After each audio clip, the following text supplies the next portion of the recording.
Put your seatbelts on and get ready for the ride.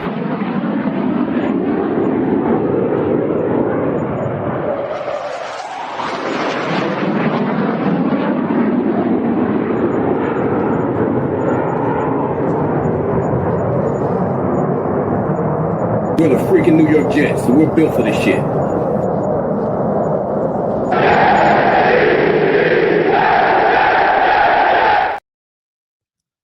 Hello, welcome to another episode of In the Trenches with Gang Green. I'm your host, Bubbs. Today is Thursday, July 31st.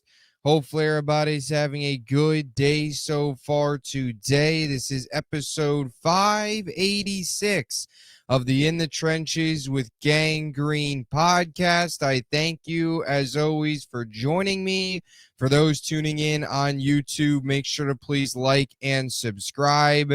Of course, appreciate all of those tuning in on all the different audio podcast platforms. And today we are recapping all of the action from day number 7 of New York Jets training camp. As always, we will give you my biggest takeaways from what took place on the field, as well as later on we'll take a look at some sound. We'll take a look at some quotes from Steve Wilks. Tanner Engstrand both met the media today, Quincy Williams and Jamie Sherwood as well. So we'll break that down later on in today's episode. The New York Jets today back in pads once again, of course, as the training camp 2025 training camp rolls on here after a day off yesterday.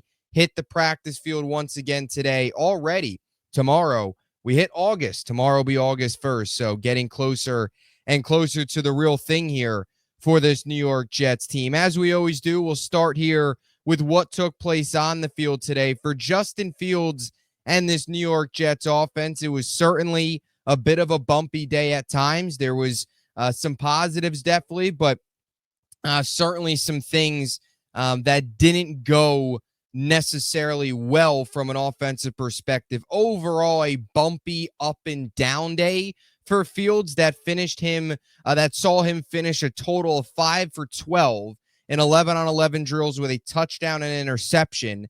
And during one of the 7-on-7 periods, completing just 1 of 4 passes, although that only completion went to Garrett Wilson, which was a touchdown. So all in all, mixed bag for Fields, which is going to happen over the course of training camp as he continues here to really start to find his groove coming off the foot, scare, and as we really roll into another full week coming up here of pads.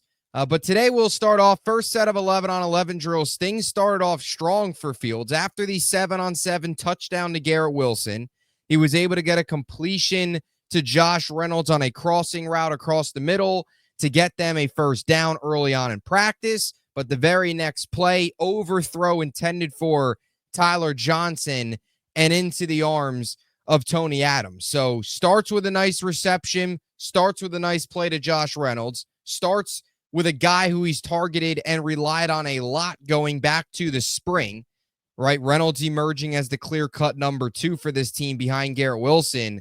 But then the next play, bad throw into the arms of Tony Adams as he looks to start to ramp things up in a training camp where Malachi Moore is really pushing him for his job as the starting safety next to Andre Sisco. So that was the first set of 11-on-11 drills. A lot of red zone for the New York Jets today. So some of the red zone drills, Field started things off with an incompletion to Brees, was rolling left, trying to escape some pressure. Michael Carter had really good coverage, was a pass breakup, tough ball for Fields to fit in, nothing there.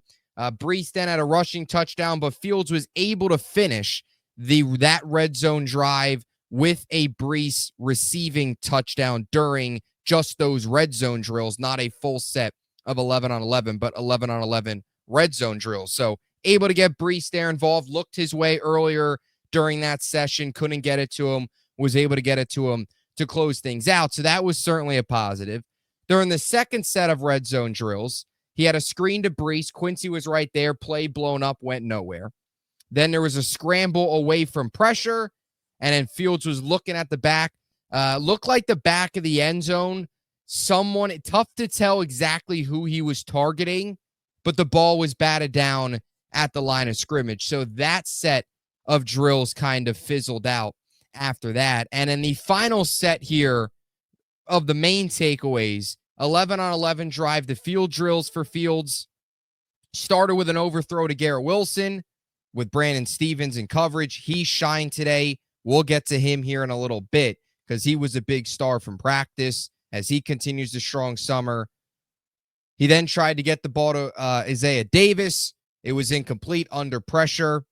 Then another incompletion to Garrett. But then finally rolling out to his right, couple of run plays, couple of scrambles, moving the ball up the field, rolled out to his right, found Mason Taylor for a touchdown to finish off his day. So back-to-back days here, even though they had back-to-back practices because they had a day off yesterday. Back-to-back practices, up and down day for Fields, up and down day for the offense, but finished strong with a touchdown to Mason Taylor today, and on Tuesday also finished strong with a touchdown to Mason Taylor. So clearly, and we've seen this throughout training camp, we've seen this throughout the summer and even the spring, and we know this about Fields, Mason Taylor continues to emerge as one of his favorite targets. And he continues to emerge in just his rookie year, in just his first training camp, as a guy that this offense is going to count on, or looks like they're going to count on a lot this year,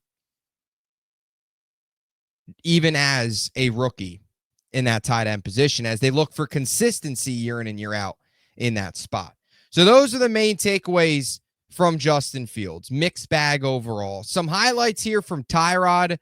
Really want to highlight some couple plays here, more so even just some of receiver aspect of it. Tyler Johnson had a nice catch, just shy of a touchdown during red zone drills with the second team. He continues to emerge as somebody in that receiver room. Tyrod was also able to get Malachi Corley involved, and he got Andrew Beck. Yes, Andrew Beck, not a guy that's been thrown out there much this training camp, rightfully so. Somebody that maybe makes this team as if they hold a fullback, if they keep a fullback on this roster. But Andrew Beck on a flat route in the flat, Tyrod found him for a touchdown. So that was certainly an interesting, touchdown there, little nugget there. Andrew Beck getting involved. And then during some of the drive to field drills, Tyrod threw a pick to Marcelino McCrary-Ball. He's at a good camp as a depth linebacker that's kind of emerging. Don't know if he'll make the roster, but somebody to keep an eye on for sure. Plays with a lot of energy, had a good camp. So that was an interception tipped by Jordan Clark. But then he had a touchdown later on to Brandon Smith. Left sideline, nice throw. The one thing you see out of Tyrod consistently, and just out of the Jets as a whole, or just out of him as a whole throughout his career, not even went to the Jets, still got a nice touch to his deep ball. And you saw that there with Brandon Smith. And Brandon Smith was one of the biggest stars of today's practice. He also had a touchdown to Brandon Smith in 7-on-7 drills and a touchdown to Quentin Skinner in 7-on-7 drills. So Tyrod was finding some success there today, minus, of course, that interception. So those are mainly the quarterbacks and just general overview of the offense. Break down a little bit more position group-wise here. From a running back perspective, Braylon Allen was out of practice again today with the knee soreness, so continue to keep an eye on that. See what time or what day he comes back, how long he'll be out, if it's, something to monitor here for Braylon. Nothing to be concerned about, but just to see, continuing here, how much longer this will be. Missed Tuesday's practice, out again today. Of course, the day off yesterday. So been a couple days now for Braylon, who's had a very strong start to the summer. Brees had a rushing and a receiving touchdown today. A couple really, really nice running lanes created for him, which is something to continue to be happy about from an offensive line perspective, which we'll get to them here in a second. They had a very strong day today. Offensive line, defensive line, a couple big plays from both sides there, but specifically the Jets starting offensive line, a lot of positives to take there. Kene Nwangu also had a rushing touchdown. Donovan Edwards had a couple nice runs today. He had a rushing touchdown, also had a couple nice catches. Just kind of throwing some nuggets out here. Isaiah Davis, another one. Few nice runs, did suffer a bad drop. Back shoulder ball, should have caught it, couldn't quite haul it in. But a couple nice runs from the second-year running back as well, who's gotten a couple more reps these last couple days, of course, with Braylon Allen sitting out. So that's what you saw from the running backs. From a wide receiver perspective, what a day it was for Brandon Smith. What a day. He had the touchdown from Tyrod during 11-on-11 drills. He'll drive the field. And then had a touchdown from Tyrod in 7-on-7. And many other catches in between. Excellent, excellent day for him. And he continues to emerge here as a wide receiver that can make this team. And it's going to be really interesting to see what happens. But he's a guy that I don't think, even though he had a pretty strong spring, if you go back and look, he did. Still not a guy that many talked about heading into training camp, and rightfully so. But somebody that's really making a name for himself and really putting himself in a position to potentially make this roster. Now, it all depends on how many Jets receivers they end up holding. But you look at this wide receiver room and you assume the 5 locks are, we all know Garrett, of course, but Josh Reynolds, Tyler Johnson, Arian Smith, Allen Lazard, right?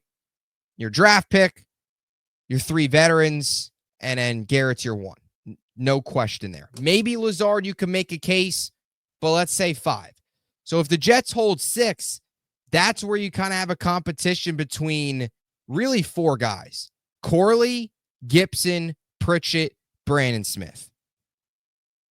And Pritchett, Gibson, we've talked a lot about those 2 guys sort of battling it out as from a special teams perspective as well, with one of them, whoever wins the punt returning battle, because that's still up in the air, eventually would take that final receiver spot. Pritchett, I feel like, has the leg right now on Gibson from a receiving and punt returning perspective. I just think he's had a better camp, 7 practices in. Still more time to go. Not necessarily that Gibson hasn't played well, but Pritchett has really popped off in a couple practices. But Brandon Smith has been excellent. So if you hold 6, you have to make a decision between one of those 4. If you hold 7, you take 2 of those 4. Brandon Smith, you can make a strong case, as good as Pritchett's been, and Corley hasn't had a bad camp, and Gibson hasn't had necessarily a bad camp either. But in many areas, Brandon Smith's just been so much better in some of these practices. And it feels like there is something about this regime that really likes him. You've kind of heard that. Somebody to really keep an eye on here as a surprise wide receiver to round out this room. And it'll be very interesting, numbers perspective, who are the odd guys out? Is it Corley in year 2? Is it Gibson? And Pritchett maybe takes his spot. If it is Pritchett, do you then hold 7 to keep Smith on the roster? And that means Corley's out and Gibson's out. So it's really interesting, but Brandon Smith's going to make that decision a lot harder now. He had a heck of a day today. I mean, multiple touchdowns, multiple other receptions. He's been excellent. And this isn't just the first practice for him. This has been the case all camp. We continue to talk about Josh Reynolds. I think you could pretty much put it as a lock now. Every single practice, Fields is looking his way. Not even just Fields, even Tyrod when he came in, when Fields was out the couple days, they're all looking his way. And Tyler Johnson, if the season were to start right now, I would probably predict he's this team's wide receiver 3. I think he has jumped Allen Lazard. I really do. Lazard, to me, hasn't done much of anything this camp. Tyler Johnson has had a couple nice plays. They've targeted him a good amount, so they're clearly looking his way. I think right now your top 3, obviously Garrett, Reynolds, Tyler Johnson. That, to me, if the season were to start right now, is how it look with the way things are playing out. Arian Smith today, also in the cornerback wide receiver drills, which we'll get to. He actually beat A.Z. Thomas. We'll get to that a little bit later on. But one thing I did notice with Arian Smith today, his speed. We all know his speed, an element to his game that's the biggest strength. But at times he's got to learn how to dial it back a bit. There was a play today where Tyrod looked Arian Smith's way, and Smith, with his speed, kind of outran Tyrod a bit. The timing was a bit off, threw a little bit behind him. Smith, it hit his hands, but it was behind him. Tough catch to make. Definitely a catchable ball, but still, the point is he has to learn sometimes, and this just all goes into becoming a better route runner, when to dial it back a bit, right? And, when to accelerate, when to hit your top gear, when to dial it back, and help the quarterback a little bit as well, not just go 100% the entire time. So that's mainly the main takeaways from the receiver. The star of the day was Brandon Smith. He was the best guy out there today, by far. As for the tight ends, like I said, Mason Taylor had a touchdown, did suffer a drop in 7-on-7s, but him and Fields continue to connect. Stone Smart had a couple nice catches today. He also had a touchdown. We talk about the tight end room behind Mason Taylor. Similar to the wide receiver room, there's a lot of questions. And I would argue, not that this is much of a surprise, because in many ways, Stone Smart is just a bigger slot. But I'd argue Stone Smart, especially the last couple days here, actually and he hasn't had a very big camp, but it feels like the last at least 2 practices, his name has popped up a bit, really since the pads have come on. It feels like he's done more than Ruckert. I mean, Ruckert's had a couple penalties, hasn't done a ton from a receiving perspective. It really is interesting who will take over as that number 2 tight end. It really will be, because Ruckert hasn't done a whole lot, and really up until this point, Stone Smart hasn't, but maybe Stone Smart's starting to put on a stretch here of good practices. We'll see, but it's still up in the air there. But Stone Smart, good day today. Offensive line, another big highlight from today's practice for this New York Jets team.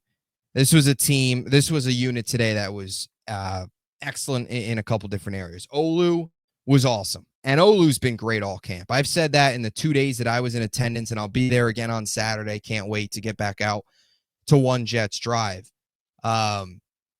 He was excellent. He's been excellent the 2 days I was there, and he was excellent again today. And not only as a pass blocker has he been excellent, but also from a run blocking perspective, he has done some really good things. And I always go back to this one run.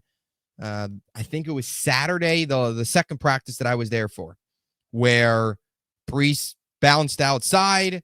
Olu was leading the way. Really nice block, in the second level. Brees took it behind him, went upfield. It was probably in a real game scenario.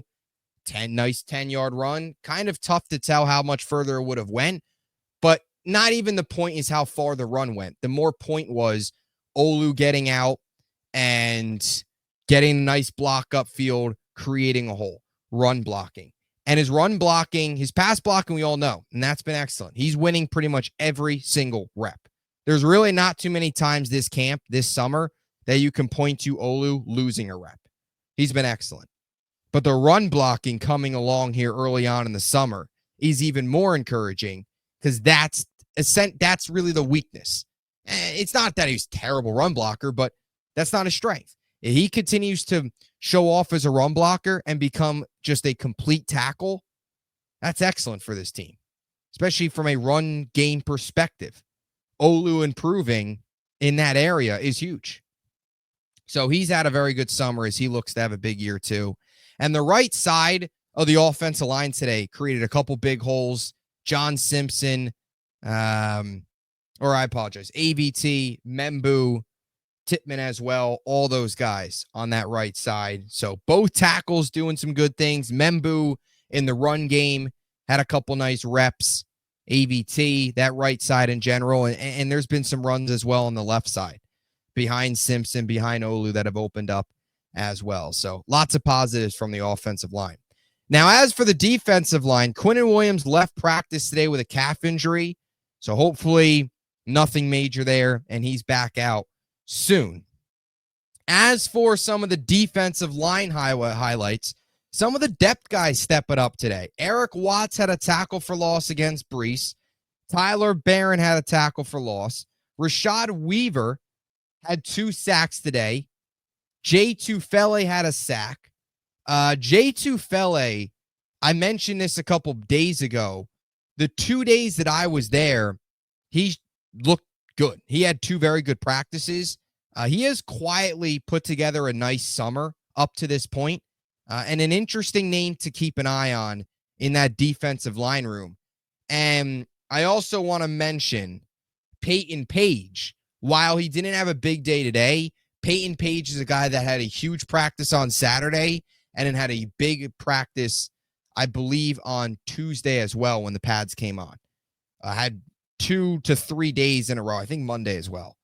He was excellent. I had a stretch of days there. And Steve Wilkes, when he spoke to the media earlier today, mentioned Byron Cowart, Jay Tufele, and Peyton Page as guys that have stood out. Now, Peyton Page is more on the outside roster bubble looking in, but maybe making a case for him to sneak onto this 53-man roster if he puts together a good preseason.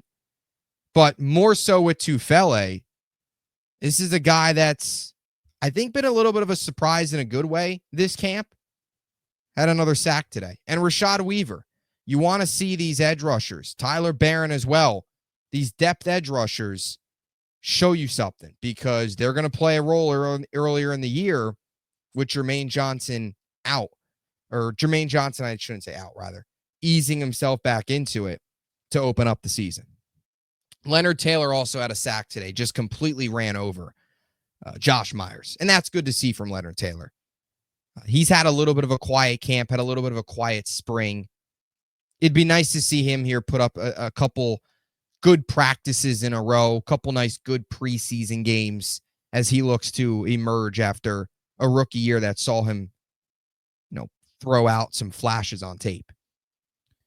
As for the linebackers, Quincy Williams is putting himself, this I think is the best training camp Quincy Williams has had. He looks phenomenal. Multiple tackles for loss and multiple run stops today. From a blitzing perspective, he's been all over the place. I mean, he is just such a dominant force out there. The way this coaching staff has been able to utilize his speed has been top-notch. He has been excellent on so many levels.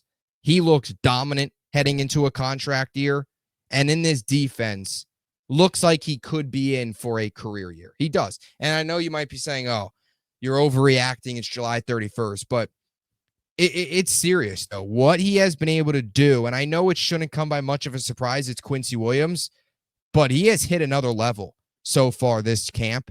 And another day today where he was just dominating. Every year you have those select few players that just dominate, and that just every single day you're talking about, Quincy Williams is on that list.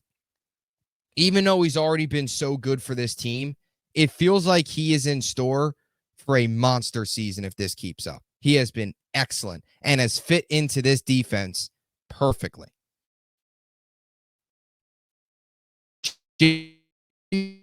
Sherwood has, so you have Quincy Williams, who has just been a physical speed tackling machine in the backfield a ton, clogging running lanes, all that stuff. And then you have Jamie and Sherwood, who has been excellent in coverage, and they balance each other so well, and that gives you so much confidence into what they can do as a duo this season.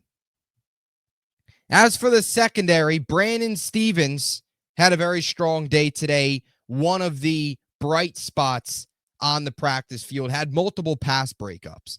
He had a pass breakup against Garrett in 7-on-7 drills and 11-on-11 drills. So got Garrett twice and then forced an incompletion on Josh Reynolds in 7-on-7 drills. Brandon Stevens, for all the questions and a little bit of disappointment and concern Jets fans had for him when they made that signing, and all the critical thoughts and critical analysis that we gave on this signing, he has really proven a lot of us so far wrong. And does that mean the signing all of a sudden is great and it's worth it? No. He hasn't played a game yet. But this is a guy that you couldn't have a bad training camp in his shoes. It's already a questionable signing. The fan base, before he even played a game, it already felt like this is a guy that's on the hot seat a bit. And he has done everything right this training camp so far. From the perspective of going out there every day, making some plays. Sure. Has he been on the wrong end of a couple plays? Yeah. Has Garrett Wilson beat him and made some highlight reel catches on a couple plays? Yeah. Happened though. Brandon Stevens, all in all, had a very good training camp. Probably a better training camp than I and many Jet fans through 7 practices probably could have imagined because of how bad he was last year and really in the spring, how bad he looked as well. And I'm not trying to be ultra negative reacting to practices in May and June, but this was a guy that during the spring did not look good. And all the issues that we saw with him in Baltimore, we saw during the spring. But right now, you're seeing him play the ball much better. You're seeing him have success against Garrett Wilson. Today, he had the better of him. That's good from a Brandon Stevens perspective. And it's really promising. Because if Brandon Stevens and this coaching staff is able to get more out of him, that's huge for this secondary room. Michael Carter also continues to look healthy as he looks to bounce back from an injury-plagued season. He had a nice pass breakup today on Bree. Stiggers also had a couple good coverage reps today. He has quietly had a nice spring. Him and Jarek Bernard-Converse. Stiggers was a guy that had a good summer last year, didn't play much in the regular season, and yet again's having a good summer.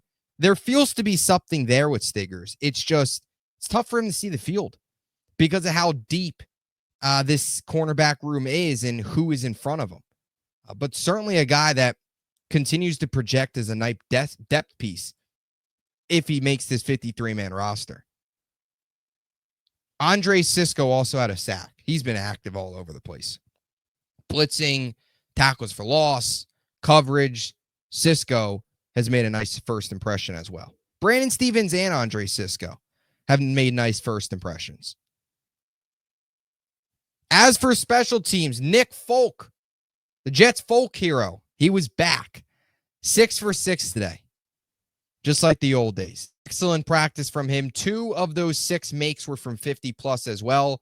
As for Harrison Mevis, it doesn't look good for the thicker kicker. He went 4 of 6. His 2 misses both hit the upright. So Nick Folk had the advantage today, and I really would not be surprised. They might give Mevis. They probably will give Mevis. I mean, they'll probably give Mevis the whole camp very well. I mean, they usually just keep 2 kickers. But Folks, I think, going to start to run away with this. I really do. I think he's going to run away with this, and he is going to be this team's kicker. And I said that last week. After the 2 days that I was in attendance for practice, one of my big conclusions were the Jets kicker and punter is not currently on the roster. A couple days later, they go out and sign Nick Folk, get rid of Caden Davis. They got rid of Kai Kroger. Austin McNamara seems for now like he's holding down the fort. But even punter is maybe something that they look down that avenue once preseason games begin if McNamara doesn't look good. So that's your special teams report. I also want to get into one more thing from a wide receiver on the field perspective. So the Jets did one-on-one goal line wide receiver cornerback drills, which I thought was really cool. And here are some of the results. Brandon Stevens forced an incompletion on Garrett. So again, plus the 7-on-7 and 11-on-11 success also got him there. All in all, great day for him. Sauce forced an incompletion on Josh Reynolds, who was draped all over him. Arian Smith beat A.Z. Thomas for a touchdown. That's promising because the type of corner that Arian Smith struggles against, and I know I talked about earlier, he needs to learn how to dial back his speed a bit and just that route running in general. But beating a corner like A.Z. Thomas is a promising sign and something that's good because Arian Smith struggles against those tough physical press man coverage corners. Garrett beat Sauce for a touchdown. Tight coverage, good coverage by Sauce, just a better throw and better catch by Garrett. And then shortly thereafter, Sauce had a pass breakup on Garrett. So continue to watch that battle. We got that battle for the next 6 years, Jet fans. So much. Garrett wins some, Sauce wins them. It's a lot of fun. So that's what took place on the field. Now let's get to some quotes and some sound. Aaron Glenn didn't meet the media, but the Jets coordinators did. Wilks, Engstrand, and of course, Chris Banjo. So we'll start here with Steve Wilks. Here is his thoughts on the defense and how it's coming along so far. I think we're progressing. We're definitely a long way away from where we need to be, but I see the progress each and every day, particularly once we put on the pads, and that's always the key. I think Coach is doing an outstanding job in how we're orchestrating practice and creating live tempo situations. So we're definitely a long way away, but I like the direction in which we're going. I've high expectations and hopes for what Steve Wilks can do with this defense, and this is a defense that better coached, team as a whole better coached, but a defense specifically, Wilks, of course, very deep NFL background, head coaching, defensive coordinator, all that stuff. What he can get out of this defense, you've got to be excited for it. We've already seen Quincy Williams seem to be benefiting from what this team does. A lot more blitzing, a lot more aggressiveness, a lot more man, of course. Totally different from what we saw in the previous regime, which finally started to break last season. Speaking on the previous regime and something the Jets struggled with last year, here was Wilks on the identity of the defense, specifically from the cornerbacks. The guy's physical. I know there's always questions about his tackling, but he's a physical corner. I like the way he shows up on the perimeter in the screen game. We know what he can do from a press man standpoint, but the identity of our defense is how our corners support and tackle. Tackle, tackle, tackle. That phrase, of course, has been used so much from the tackling drills. Wilks has talked about it as early as the spring, just talking about the tackling and the importance of the back end holding up. And a guy like Sauce, right? We all know what he can do from a coverage perspective, but now that next step, becoming a better tackler, becoming an above average tackler, becoming a guy that can win consistently in the open field. Secondary as a whole needs to do that. Team as a whole needs to do that as they kind of try and find that new identity. Here was Wilks rather, on the battles between Garrett and Sauce. I think he's a good receiver, very talented. Again, like I said in the spring, I don't like comparing. I'm glad we signed him. I'm glad he's on our team. I think him and Sauce have a very competitive edge with one another, and I love to see that in practice. Spot on, right? Always fun to watch those two. And one more here from Wilks. His thoughts on what he's seen from Jamie and Sherwood. God, man, he is so focused, you know. I even try to joke with him a little bit, and he's just like, here, you know. And when you look at a guy getting paid, you always have that question whether or not he's going to continue to progress, all right, or settle. And I can see that every day. He stays late after the meetings. He's always asking questions. He's communicating with the guys in front, on the back end. He's definitely the glue. So that was Wilks on Sherwood. Him and Quincy, of course, you hope for a big year out of those two guys. Sherwood, newly signed 15-year or 3-year deal. Of course, 15 or 45 million, 15 per for Sherwood earlier this offseason. Tanner Engstrand also met the media. Here was his thoughts on Justin Fields' development so far. Yeah, I think Justin's done a really nice job a week into camp. He's absorbing and digesting all the information. You know, as we get through it a second time, we had it in OTAs, and now we have it a second time. He's doing a really nice job mentally, and you're seeing, you know, some of the product on the field where we're making some plays, but then we're not making some plays. But that's going to happen in training camp as we're going through the installation. So, but he's had a nice camp so far. I think that was key right there what Engstrand said, right? He's making some plays, and then there's also plays that are not being made, some mistakes. And that's going to happen. That's going to be the case with Justin Fields. It's going to be the case with this offense, especially with Fields having to learn a new system. Some of the errors and holes in Fields' game that he needs to shore up as well. All of these things are things that they got to continue to work on. You've seen some positives. You've seen some things that still need to be, tweaked. But all in all, there's been a mix of both. And you want to continue to see just growth, right? From where they started to when they end training camp, continued growth, hopefully, out of Fields and the rest of this offense.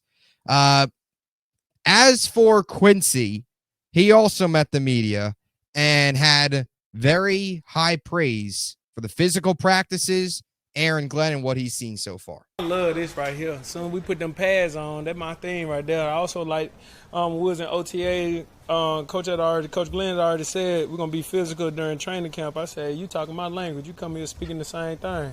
I like that though. But it's also teaching the young guys how to practice too though, because we have some live periods, but then we also have some thud periods where it's still kind of like a simulated live, but there's no taking it to the ground. So just teaching those young guys how to practice. So when we get into the season and he say thud, we know what it is.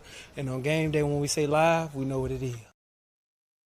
Another high praise for these practices and just the physicality and the energy and the competitiveness. This is a Jets team that's had so many of these players talk about it. They all enjoy it. They all want to be coached. They all want to compete. They all want to go out there and be physical and all those different things. They want this stuff. Quincy, another one on board there. Jamie Sherwood had high praise for his counterpart at linebacker as well. Here was Sherwood on Quincy Williams. Quincy said that he's on a mission this year to get the Jets to where they haven't been and bring people along with probably some of the same things that you've kind of said in the past. Do you see any difference in him? You've been with him for a few years now. From Quincy, you're going to get what you're going to get. He comes out here every day, excited, smiling. He brings the energy. He lights up room. So, just having a teammate like him, a brother like him, that brings more energy to my game. Like I said, it's my job to help people get ready, get set, get lined up. But, having that extra voice right next to me, is critical because guys are tired. Somebody might be banged up. Somebody might not know what they're doing. But having someone next to me thinking the same way that I think is very critical. Again, it's going to be critical situations in the game, and I got somebody right there that I can depend on. I depend on everybody on that field, but again, having a teammate like him is very special. So that's Sherwood on Quincy Williams.